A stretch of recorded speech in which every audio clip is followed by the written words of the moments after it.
My favorite trip took place 2 summers ago. This trip was to my homeland, Russia. This time, this journey truly felt like it was the first time that I had actually ever been to Moscow. But in reality, the first time that I had gone was when I was 2, and for the summers to follow. However, my dad and I stopped this tradition when I turned 10. I think this was partially due to the fact that we bought our summer house on the Cape when I turned 10. This Cape house resembled our dacha, the American dacha. A dacha is similar to a country house, which is where we would go every summer when in Russia.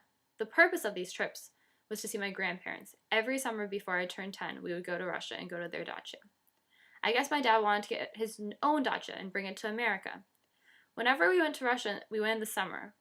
We would go to their dacha because the city was way too hot to be in the summer. The Cape House also followed our tradition, with the rustic vibes that mirror the dacha, the woods, as well as the close walking distance to the beach. The main difference between the two was that the Cape House was less isolated than the dacha. The brick exterior of the Cape House was similar to the dacha.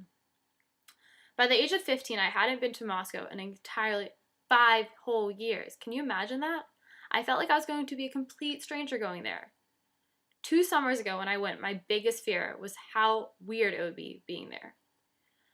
When we finally arrived, it was 5 a.m., and all I wanted to do was start exploring. The beautiful buildings, the clean streets, the cleaners everywhere, the buses were running. Everything was open 24/7. This was a whole new concept to me. I felt independent at the age of 15. I could finally roam the streets on my own.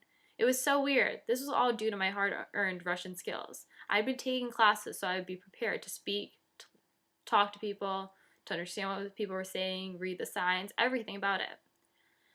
Till this day, I still think about that month that I had spent in Moscow. What would life be like living there?